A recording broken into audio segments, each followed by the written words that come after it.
আজকে তোমাদের রান্না করে দেখাবো ছানার কোপ্তা বা ছানার তরকারিও বলতে পারো।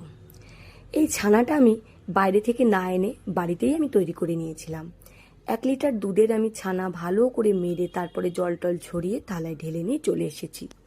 তারপরে হাতের তালুর মাধ্যমে ভালোভাবে চটকে এটাকে রেডি করে নিয়েছি। তারপরে এতে আমি দেব অল্প নুন, চিনি, গরম মশলা, শুকনো লঙ্কা গুঁড়ো আর একদম অল্প পরিমাণে খাবার সোডা। এই সমস্ত কিছু দেওয়ার পরে আমি ভালোভাবে এটাকে মিশিয়ে নেব। আর এতে দিয়ে দেবো একটুখানি পরিমাণে ময়দা, যাতে ছানাটা ভাজার সময় ফেটে না যায়। এই সমস্ত কিছু মেখে নেওয়ার পরে ছোট ছোট বল আকৃতির তৈরি করে নিতে হবে। তারপর কড়াতে সাদা তেল দিয়ে সেই বলগুলোকে ভেজে তুলে নিতে হবে। তারপরে আমি যে মশলাটা বেটেছি সেটা তোমাদের দেখাতে ভুলে গেছি। 2 কোয়া আদা, 2টো শুকনো লঙ্কা, অল্প পরিমাণে জিরে, তার সঙ্গে আছে চারমগজ, তোমরা কাজুও দিতে পারো, আমি কিন্তু চারমগজই ব্যবহার করেছি, আর একটা বড় পরিমাণের টমেটো। এই সমস্ত মশলা একসাথে বেটে আমি কড়াই আবার সাদা তেল দিয়ে এই সমস্ত বাটা মশলাটা তাতে দিয়ে দেবো। মশলা থেকে যখন তেল ছেড়ে উপরে উঠে আসবে তখন আমি অল্প পরিমাণে গরম জল দিয়ে দেবো।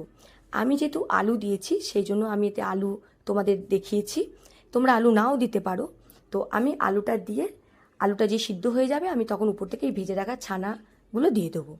ছানাটা যে একটু সিদ্ধ হয়ে আসবে তারপর আমি উপর থেকে গরম মশলা গুঁড়ো ছড়িয়ে দিয়ে একটুখানি ঘি দিয়ে এটা আমি বন্ধ করে দেবো। তো রান্নাটা কেমন লাগলো বন্ধুরা? একদমই সহজ পদ্ধতিতে রান্না এটা। আমরা তো বাইরে থেকে ছানা বা বাইরে থেকে আমরা পনির এনে আমরা রান্না করেই থাকি।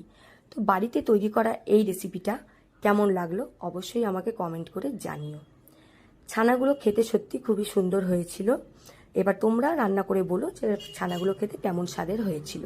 তো আমার রান্নাটা অলরেডি শেষ হয়ে গেছে, এবার আমি এটা খাওয়ার জন্য পরিবেশন করব। তো চলো বন্ধুরা, টাটা, আবার দেখা হচ্ছে পরে একটা নতুন ছোট্ট ভিডিওতে।